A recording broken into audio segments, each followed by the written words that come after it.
আজ শুনবেন সুকান্ত গঙ্গোপাধ্যায়ের লেখা গল্প গোয়াজু লাইক। মাঠ থেকে মাইকের ঘোষণা সাততলা অবধি পৌঁছতে গিয়ে অনেকটাই ফিকে হয়ে যায়।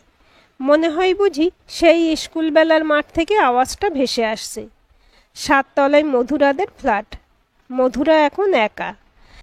অ্যানাউন্সমেন্টে কান রেখে বোঝে এখনো দুটো ইভেন্টের পর তাদের গোয়াজু লাইক। নিশ্চিন্ত হয়ে আবার আয়নার সামনে গিয়ে বসে মধুরা। পরনে সাদা থান, শ্যাম্পু করা চুল, ধবধবে সিঁথি। না, চুলের অরণ্যে লুকিয়ে চিলতে সিঁদুর ছোঁয়া সে রাখেনি। এ ব্যাপারে নিঃসংশয় হয়েছে অভিকের আচরণে। অভিকের এসব নিয়ে কোনো সংস্কার বা সংশয় নেই।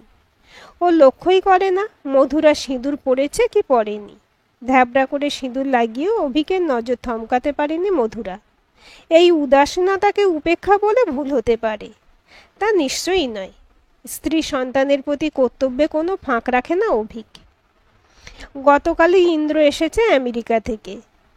এইটুকু সময়ে কতবার যে বলেছে, মধুরা তুমি তো দেখছি অভিকটাকে গার্হস্থ্য ইডিয়েট বানিয়ে দিয়েছ। কথার পিঠে মধুরার বলতে ইচ্ছে হয়, আমি কিছুই করিনি, শুধু সঠিক মানুষ বেছেছি। সে জানে একটা সংসারকে কিভাবে সুখী রাখতে হয়। ভাগ্যিস সে তোমার মতো হৃদয়হীন ক্যারিয়ারিস্ট নয়। কলকাতায় ইন্দ্রের পৈতৃক বাড়ি না হলেও অনেক নিকট আত্মীয়র বাড়ি আছে। সেখান থেকেই কলেজ ইউনিভার্সিটিতে পড়েছে। তবু এতদিন বাদে সে যখন ছুটি নিয়ে দেশে ফিরল, উঠল পুরনো বন্ধুর বাড়িতেই। এখানে কদিন থেকে পান্ডুয়ায় নিজেদের বাড়িতে যাবে। কেন এখানেই এসে উঠল ইন্দ্র? জিজ্ঞেস করলো বলেছে পিছু টান। কলেজ জীবনের সোনালি অতীত। সত্যি কি তাই? নাকি দেখতে এসেছে অভিককে বিয়ে করে কতটা সুখী হয়েছে মধুরা? ইউনিভার্সিটির বারান্দা, থাম, গাছপালা, বন্ধু বান্ধব সবাই জানত মধুরা ইন্দ্রের সম্পর্ক। শুধু জানত না, ইন্দ্রর পাগলামিতে সায় দিয়ে মধুরা ইতিমধ্যেই বিয়েটা রেজিস্ট্রি করে রেখেছে। নিরীহ ভালো মানুষ অভিক ছিল মধুরা ইন্দ্রের কমন ফ্রেন্ড। অভিকও জানত না বিয়ের কথা। MA ফাইনাল ইয়ার, ক্লাস চলছে পুরোদমে। ইন্দ্র এক সপ্তাহ বেপাত্তা। হঠাৎ একদিন এসে জানালো ক্যালিফোর্নিয়া চলে যাচ্ছে। কি একটা কোর্সের জন্য স্কলারশিপ ম্যানেজ করেছে। পরীক্ষাটা দিয়েই অবশ্য যাবে। সারপ্রাইজ দেবে বলে এতদিন ওর চেষ্টার কথা বলেনি। তাহলে আমার কি হবে? আমাদের সম্পর্কের অসহায় বিষয়ে জানতে চেয়েছিল মধুরা। ইন্দ্র বলেছিল, কি আবার হবে? আমি ওখানে সেটেলড হয়ে গেলেই তুমি চলে আসবে। আর যদি না পারি, আমি চলে আসব তোমার কাছে।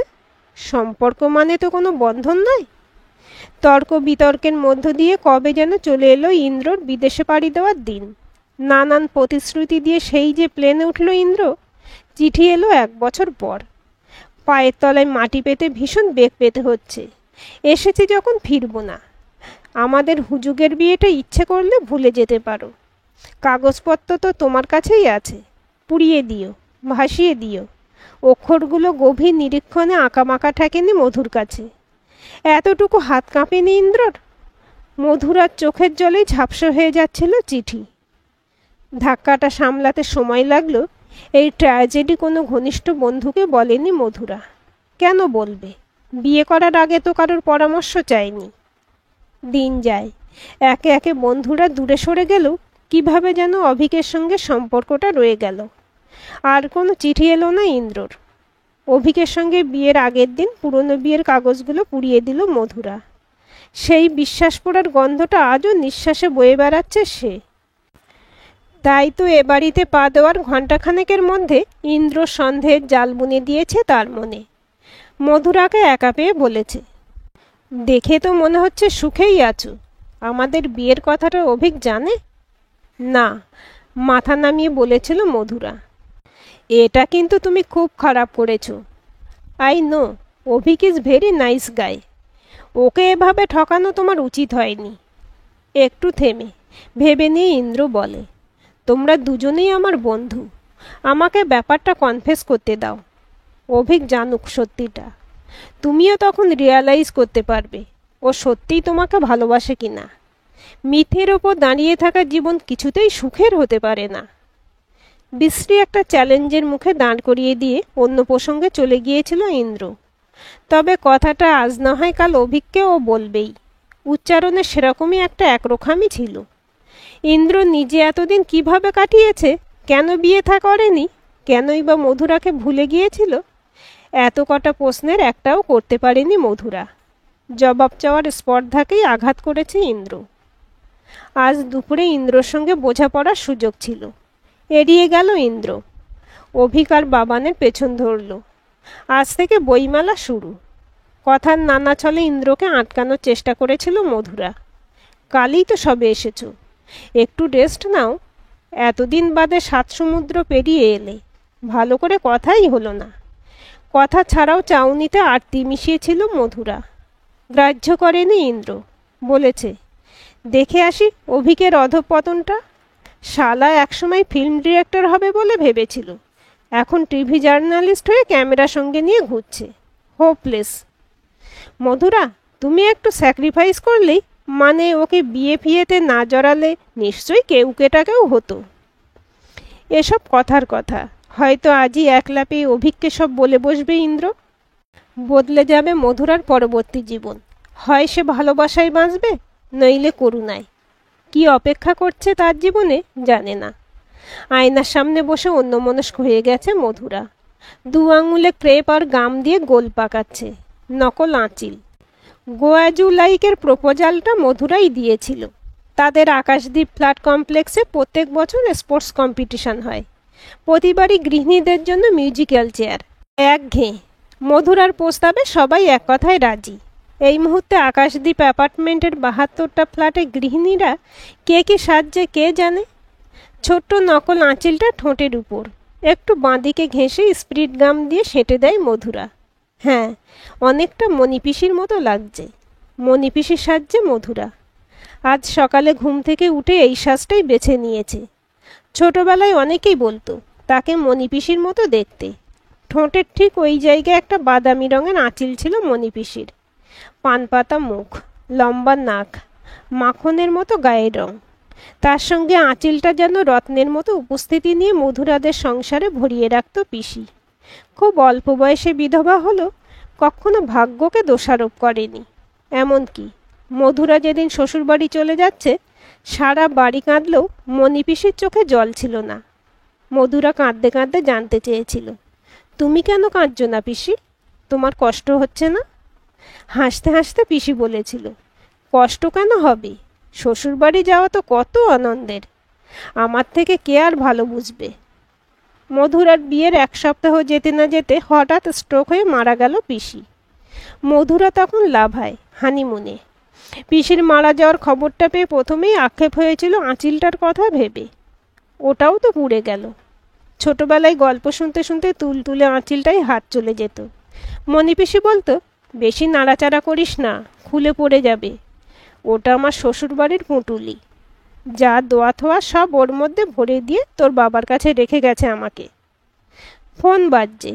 চুলে জিঙ্ক অক্সাইড লাগাচ্ছিল মধুরা। ব্রাশ রেখে উঠে যায়। হ্যালো মা, আমি। এই দেখো, আবার বাবার মোবাইল থেকে ফোন করছিস? খরচা হচ্ছে না? ও কিচ্ছু হবে না। তুমি কি করছো এখন? কি মেকআপ নিচ্ছ? বাসনওয়ালি না পোস্টম্যান? বলবো না। দেখি তোরা এসে চিনতে পারিস কি না। তোর বাবা কাকারা কোথায়? বাবা একজনের ইন্টারভিউ নিচ্ছে। ইন্দ্র কাকাকে অনেকক্ষণ দেখছি না, বোধহয় হারিয়ে গেছে। প্রচণ্ড ভিড়। ইন্দ্র কাকা কলকাতায় সব চেনে তো মা? সব চেনে। তুই ফোন অফ কর, তাড়াতাড়ি বাবার কাছে যা। রাখছি। আবার একা মধুরা। বাবানের মুখে ইন্দ্র হারিয়ে গেছে শুনে ক্ষণিকের জন্য হলো বুকটা মেঘশূন্য হয়েছিল। এখন আর মানুষ ইচ্ছে করলেই হারিয়ে যেতে পারে না। খেয়াল বসে ইন্দ্র হয়তো দেশের বাড়ির উদ্দেশ্যে যাত্রা করেছে। তুমি এরকম আগেও হারিয়ে গেছো ইন্দ্র, আবার হারিয়ে যাও কিছুদিনের জন্য অন্তত। আমি নিজেই সব অভিককে বলি। যদি মেনে না নেয়, সংসারের ডালপালাগুলো গা থেকে খুলে তোমার অপেক্ষায় থাকব। ভাবতে ভাবতে হোঁচট খায় মধুরা। এখনও তার মনে ইন্দ্রর জন্য জায়গা পড়ে আছে? এটাই কি প্রথম প্রেমের ঘোর, নাকি অনিশ্চয়তা থেকে এসব কথা মাথায় আসছে? অভিক তো তাকে কম ভালোবাসে না। দূর মফস্বলের স্কুলে টিচারি করতে যেত মধুরা। ধকল সহ্য হচ্ছিল না। অভিকই তো বলল, ছেড়ে দাও, আমার রোজগারে চালিয়ে নেব। আবার আয়নার সামনে দাঁড়ায় মধুরা। দুটো ছোট্ট প্লাস্টিকের পাউচের মধ্যে তুলো ভরেছে। এ দুটো দুগালে রাখবে। প্লাস্টিকের পাউচগুলো ভীষণ কিউট। ওর মধ্যে আমেরিকার চকোলেট ছিল, ইন্দ্র এনেছে। পাউচ দুটো মুখে পুড়ে আয়নায় ঝুঁকে পড়ে। আইব্রো পেন্সিল তুলে নেয়। বলিরেখা তৈরি করতে হবে। বইমেলার মাঠে ইন্দ্র যখন ব্যাপারটা বলবে, কীরকম এক্সপ্রেশন হবে অভিকের? ও কি সত্যিটা যাচাই করতে তখনই গম্ভীর মুখে বাড়ির দিকে হাঁটা দেবে? পেছনে বাবান আসছে কিনা লক্ষ্যই করবে না। কি করে বাড়ি ফিরবে বাবান? অনেক সম্ভাবনার কথাই মাথায় আসছে মধুরার। কোনোটাই তেমনভাবে কামড়ে ধরছে না, কারণ টোটাল সিচুয়েশনটাই ইন্দ্রর হাতে। তার আর কিচ্ছু করার নেই। কাঁচবিহীন গান্ধীজি মার্কা গোল চশমাটা ড্রেসিং টেবিল থেকে তুলে চোখে দিতেই চমকে ওঠে। অবিকল মণিপিসি লাগছে। ডোরবেল বাজে। মণিপিসির মতো স্লথ পায়ে হেঁটে আই হলে চোখ রাখে মধুরা। বেঢপ কোমরে জিন্স, ওপরে রঙিন টপ। ব্যাস, এইটুকু দেখেই মধুরা বুঝতে পারে পাশের ফ্ল্যাটে ঋতুপর্ণা। বলেছিল মড মেয়ে সাজবে। বেচারা শ্বশুর শাশুড়ির জন্য সালোয়ার কামিজও পরতে পারে না। বাইরের থেকে ঋতুর গলা পাওয়া যাচ্ছে। খোলো না বাবা, দেখি কি সেজেছ। দরজা খুলে দেয় মধুরা। বিস্ময়ের চোখে ঋতুর চোখ বড় বড়। বলে, আরে বাস, কি মেকআপ! একদম চেনাই যাচ্ছে না। তুমি শিওর ফার্স্ট হবে মধুরা? ভেতরে আসবে তো? জিজ্ঞেস করে মধুরা। এ কি, তোমার ভয়েসটাও যে পাল্টে গেছে। কিভাবে করলে এসব? মুখে কি পুড়েছ দেখি? এই জন্যই তোমার গলাটা অন্যরকম লাগছে। ঘরে ঢুকে আসে ঋতু। আয়নার সামনে গিয়ে বলে, এবার আমার চুলটা স্টাইল করে বেঁধে দাও তো। গোড়াতেই তোমার কাছে আসা উচিত ছিল, স্কুলের নাটক টাটক করাতেই। তুমি ভালো সাজবে না তো কে সাজবে? সাজ সাঙ্গ করে দুজনেই নিজেদের ফ্ল্যাট লক করে লিফটের দিকে এগিয়ে যায়। ঋতুর বর, ছেলে, শ্বশুর শাশুড়ি সবাই মাঠে। লিফটে করে নিচে নামতে নামতে ঋতু বলে, মধুরা, তোমাকে বগল দাবা করে শাশুড়ির কাছে নিয়ে যাব। বলবো, বুঝলেন মা, আজ থেকে একেই আমি মাদার ইন ল করে নিলাম। আপনা থেকে অনেক সুইট। দুজনেই হাসতে থাকে। খাঁচাবন্দি হাসি মাটি ছোঁয়। লিফটের দরজা খুলে বেরিয়ে আসে দুজনে। 5 ফ্ল্যাটে এঁটো খাওয়া বিড়ালটা সিঁড়ির গোড়ায় বসেছিল। ওদের দেখে ঘাবড়ে গিয়ে দে দৌড়। রোদে বিকেলের রং লেগেছে। মাঠে বেশ ভিড়। বাচ্চাদের হই হই, মাইকের আওয়াজ, মিলেমিশে একাকার। ভিড় ভেদ করে মাঠের ঘেরা জায়গায় আসতেই ঋতু চেঁচিয়ে ওঠে, ওই দেখো মধুরা, আমার বর জিতছে। সঙ্গে সঙ্গে ধমক দেয় মধুরা, আস্তে, লোকে চিনে ফেলবে। সত্যি, মাঠের মাঝখানে একটা মাত্র চেয়ার আঁকড়ে বসে আছে ঋতুর নিরীহ বর। পাশে দাঁড়িয়ে বি ব্লকের প্রফেসর সামন্ত। ঋতুর হাজব্যান্ডের সঙ্গে তর্ক করছে, সম্ভবত চেয়ারটার অধিকারের বৈধতা নিয়ে। ঋতু পাশ থেকে দৌড়ালো বরকে সমর্থন করতে। তখনই মাইকে ঘোষণা হলো, মিসেসদের গোয়া জুলাইকের ইভেন্ট আর একটু পরেই শুরু হবে। পার্টিসিপেন্টরা একে একে ডায়াসে এসে সুপ্রিয়াদির কাছে নাম লিখুন। পাশে কে কী সেজেছেন উল্লেখ করুন। তারপর মাঠের মাঝখানে চলে যান। মিনিট 15 কেটে গেছে। ডায়াস থেকে নেমেই একটা ফাঁকা চেয়ারে বসে পড়েছে মধুরা। মাঠের মাঝে বিভিন্ন সাজে ঘুরে বেড়াচ্ছে গৃহিণীরা। একজন তো দারুণ মেকআপ করেছে, বসগিনি ট্যাক্সি ড্রাইভার। সুলেখাদি ট্রেনের হকার। সি ব্লকের মিমি পাগলি সেজে মাঠে ধুলোয় আছাড়ি পাছাড়ি খাচ্ছে। মেকআপ ভালো, তবে ওভার অ্যাক্টিং। মোটামুটি যাদের চেনে মধুরা, সবাইকে বেশ ধরা যাচ্ছে। অনেককেই চেনে না। হিজড়ে মেকআপ নিয়েছে একজন, দারুণ অ্যাক্টিং করছে। যদিও ওর পেছন পেছন ঘুরছে একটা বছর 4-এর ছেলে। নিশ্চয়ই ওর ছেলে হবে। মায়ের পিছু ছাড়েনি। হঠাৎই মেয়েটাকে চিনতে পারে মধুরা। অহনা না? নান্দিকারে অভিনয় করে। ওই মনে হয় ফার্স্ট হবে। মধুরার অবশ্য কিছু হওয়া নিয়ে চিন্তা নেই। মাঠের মাঝখানে যাব করেও যাওয়া হয়নি তার। তবে এটাও ঠিক, এখনো পর্যন্ত তাকে দেখে কেউ চোখ থামায়নি। ছদ্মবেশটা আসল বেশদের সঙ্গে মিশে গেছে। বারবার চোখ চলে যাচ্ছে হাউজিংয়ের গেটে। ওরা কখন ফিরবে? মাঠের মজায় মন বসাতে পারছে না মধুরা। মনটা পালিয়ে যাচ্ছে অতীতে। মনের চোখে ভেসে উঠছে 15 বছর আগের ঢাকুরিয়া লেক। টিভির মিউটের মতো সামনের দৃশ্য থেকে সমস্ত হইচই উধাও হয়ে গেল। কানে বাজছে একটা পাখির ডাক, টোটো টেউল, টোটো টেউল। পাশে বসে ইন্দ্র। মধুরা বলছে, বলো তো কি পাখি?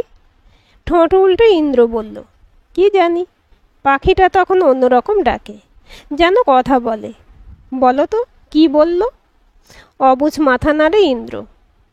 কেষ্ট গোকুল বলেই হাসতে থাকে মধুরা। আঙুল তুলে গাছের ডালে বসে থাকা পাখিটা দেখিয়ে বলে, বেনে বউ। বাহ, সুন্দর নাম তো। তখন বেনে বউ নামে জন্মকথা শোনায় মধুরা। ছোটবেলায় মণিপিসি তাকে বলেছিল, এক বেনে বাড়ির 7 ছেলে 7 বউ। সকালবেলায় 7 ছেলে কাজে বেরিয়ে যায়, ফেরে সেই সূর্য ডুবে গেলে 7 ভাই একসঙ্গে খেতে বসে। 7 বউকে 7 রকম পদ রাঁধতে হয়। বউদের মধ্যে যার রান্না যেদিন খারাপ হয়, 7 ভাইয়ের হাতে মার খায় সে। এত মিল ভাইদের মধ্যে। একদিন ডাল রাঁধার ভার ছিল ছোট বউয়ের। তখনকার দিনে মাটির হাঁড়িতে রান্না হতো। ছোট বউ ডালে যত হলুদ দেয়, কিছুতেই আর রং হয় না, কীরকম যেন ফ্যাকাশে দেখতে লাগে। জায়েদের ডেকে দেখায় ছোট বউ, কি যে করি দিদি, কিছুতেই রং আসছে না। তারাও দেখে, সত্যিই তো ডাল সাদা হয়ে আছে। এদিকে ছোট ছেলের যে চণ্ডালের রাগ, রান্না খারাপ হলেই সেই সব থেকে বেশি চেঁচামেচি করে, থালা ছুঁড়ে দেয়, বৌদিদের চেলা কাঠ দিয়ে মারে, গরম খুন্তি দিয়ে ছ্যাঁকা দেয়। সেই ছোট ছেলের বউয়ের ডালে রং আসছে না, অন্য বউরা যে যার রান্নায় ফিরে যায়, তাদেরও কম ভয় নয়। আরও বার কতক হলুদ দিয়ে ছোট বউ হাঁড়ির জলে তাকিয়ে থাকে, এবার ডালটার স্বাদ নষ্ট হয়ে যাবে। শেষে ভয়ে মনের দুঃখে ডালের হাঁড়ি 2 হাতে তুলে নিজের মাথায় মেরে ভাঙতেই ছোট বউ পাখি হয়ে উড়ে যায়। সেই পাখি বেনে বউ। শরীরের যেসব জায়গায় হাঁড়ির কালো দাগ লেগেছিল, সেখানে কালো ছোপ, আর বাকি ডালের হলুদ রং। পাখি থেকে বউ হয়ে যাওয়া আজ বড় আকর্ষণ করে মধুরাকে। মন ফিরে আসে মাঠে। শেষ ইভেন্ট বলে একটু শৃঙ্খলা ভঙ্গ হচ্ছে। এরিয়ার মধ্যে ঢুকে পড়ছে দর্শক। বহু পরিচিত মানুষই মধুরার সামনে দিয়ে চলে গেছে। এখনো পর্যন্ত কেউ ডেকে কথা বলেনি। এত সহজে আত্মগোপন করা যায়? অকারণে মনটা একটু হালকা লাগে। তখনই চোখে পড়ে হাউজিংয়ের গেট দিয়ে ঢুকে আসছে 3 জন, বাবান, অভিক আর ইন্দ্র। চিলের মতো তীক্ষ্ণ দৃষ্টিতে অভিকের মুখটা পড়ার চেষ্টা করে মধুরা। এত দূর থেকে কিছু বোঝা যাচ্ছে না। ওরা এগিয়ে আসছে মাঠের দিকে। চেয়ার ছেড়ে উঠে গিয়েও বসে পড়ে মধুরা। বুকের মধ্যে যেন পায়রা ডানা ঝাপটাচ্ছে। ইন্দ্র, অভিক দুজনে চুপচাপ। বাবানটা মাঠের ভেতরে ঢুকে এসে মাকে খোঁজে। একবার মধুরার উপর চোখ বুলিয়েও যায়, পায় না। তার মা তো এখন মণিপিসি না, বাবানের মণিদিদা হয়ে গেছে। চিনবে কি করে? তাকে তো কোনোদিনও দেখেইনি। অভিক, ইন্দ্র মাঠের ধারে এসে দাঁড়িয়েছে, খুঁজছে মধুরাকে। অভিকের মুখটা বেশ সিরিয়াস লাগছে। সেটা কি ক্লান্তিতে নাকি ঘৃণায়? তুলনায় ইন্দ্র অনেক রিল্যাক্সড। সব কিছু বলে হালকা হয়ে গেছে। ইন্দ্র কাল চলে যাবে।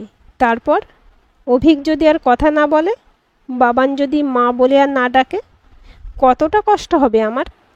ভাবতে ভাবতে মধুরা দেখে অভিক অসহিষ্ণু ভঙ্গিতে বাবানকে ডেকে নিচ্ছে। আর একবার সারা মাঠে চোখ বোলায় বাবান, চোখে হতাশা। ওর বোধহয় খিদে পেয়েছে। ইভেন্ট শেষ। ডায়াসের সামনে ভিড়। পাগলি সেজেছিল মিমি, ওই ফার্স্ট হয়েছে। সেকেন্ড অহনা। মাইক বলছে, এখানে 2-1 জনের নাম দেখছি, মেকআপের উল্লেখও আছে, অথচ আমরা তাদের চিহ্নিত করতে পারছি না। দয়া করে তারা যদি ডায়াসে এসে নিজেদের পরিচয় দেন ভালো হয়। তার মানে মধুরার মতো আরও কেউ কেউ আছে যারা বেনেবউ হয়ে গেছে, ফিরতে পারছে না। হাঁটতে হাঁটতে কখন যেন হাউজিংয়ের বাইরে চলে এসেছে মধুরা। কোথায় যাবে সে? বাপের বাড়ি বলতে এখন আর কিছুই নেই। 2 দাদা বাইরে চাকরি করে। বছরে একটা চিঠি দেয় কিনা সন্দেহ। মধুরাও দেয় না। সে তো ধরেই নিয়েছিল তার বাসা অটুট। অতীতের একটা ছোট্ট ভুল সব কিছু তছনছ করে দিল। মানুষ ছাড়া পৃথিবীর আর কোনো প্রাণীর অতীত এত জীবন্ত হয় না। কিন্তু কি আশ্চর্য, বর্তমানে নিজেকে একটু বদলে নিতেই ওরা আমায় চিনতে পারল না। সন্ধে নেমে গেছে। পাখিরা গাছে ফিরছে, মধুরাও ফেরে অনিশ্চিত বাসার দিকে। পাশ দিয়ে হেঁটে যাচ্ছে অনেকেই। মধুরার শ্বাসটা যে নকল খেয়ালই করছে না কেউ। ডোরবেল টিপতে দরজা খুলল বাবান। কাকে চাই? বুকটা ধক করে ওঠে। বাবান তাকে চিনতে পারল না। আলো অন্ধকার করিডর, হয়তো সেই কারণেই চিনতে অসুবিধা হচ্ছে। মধুরা কি ঘরে ঢুকে যাবে? কি হলো? কাকে খুঁজছেন? কত নম্বর? প্রচণ্ড অভিমানে চোখে জল এসে যাচ্ছে মধুরার। বাবানের পাশে এসে দাঁড়িয়েছে অভিক। কাকে খুঁজছেন আপনি? মধুরা কোনো উত্তর না দিয়ে ঘরে পা রাখে। ওরা অবাক হয়ে যায়। বাবান বলে, আরে মা, তুমি? একদম চেনাই যাচ্ছে না। শিওর প্রাইজ পেয়েছ? আরও কী সব বলে যাচ্ছে ওরা। হাসাহাসি করছে নিজেদের মধ্যে। মধুরা হেঁটে যায় নিজের ঘরে। বাড়ির পরিবেশ বলছে ইন্দ্র এখনও কথাটা বলেনি, হয়তো কাল বলবে। নিজের বিছানায় চুপচাপ বসে আছে মধুরা। ওরা ডাকাডাকি করছে। বাবান আসে ঘরে। ও মা, চলো, কিছু খেতে দাও। মধুরার কোনো বিকার নেই। ছেলে খেতে চাইলে বুকের মধ্যে আকুলি বিকুলি ভাব হয়। আজ তার কোনো লক্ষণ নেই। কেন? মণিপিসির কোনো সন্তান ছিল না বলে? বাবান চলে যাওয়ার পর অভিক আসে। কি ব্যাপার, এত চুপচাপ? মাঠে কিছু হয়েছে? একদৃষ্টে মেঝের দিকে তাকিয়ে থাকে মধুরা। একটু সময় নিয়ে অভিক বলে, ও বুঝেছি, প্রাইজ পাওনি বলে মুড অফ। পুরনো বউয়ের মন ভালো করার জন্য আর বেশি সময় নষ্ট করে না অভিক। ও চলে যাওয়ার পর আসে ইন্দ্র। চাপার স্বরে বলে, হোয়াটস রং মধুরা? হঠাৎ এরকম সিন ক্রিয়েট করছো কেন? উত্তর দেয় না মধুরা। ইন্দ্র সুর পাল্টে বলে, আমি ভাবছি কথাটা অভিককে না জানানোই ভালো। তোমার জন্য নয়, আমি সহ্য করতে পারবো না। অভিক যদি হেসে উড়িয়ে দেয়, আমাদের বিয়েকে ছেলে মানুষই কাণ্ড বলে। বুকের মধ্যে কলেজ বেলার একটা মেয়ে ডুকরে ডুকরে কাঁদছে। মধুরাকে দেখে যেটা বোঝার উপায় নেই। ঘরে কিছু সময় কাটিয়ে ইন্দ্রও চলে গেল। মধুরা পায়ে পায়ে আয়নার সামনে দাঁড়ায়। কাঁচবিহীন গোল চশমাটা খুলে মণিপিসিকে বলে, পাশানি, নিজের জন্যও কাঁদতে পারো না? আজকের গল্পটি কেমন লাগলো কমেন্ট করে জানাবেন। ভালো লাগলে লাইক, হাইপ, শেয়ার করবেন। আর চ্যানেলটি সাবস্ক্রাইব করে বেল আইকনটি ক্লিক করে রাখতে ভুলবেন না।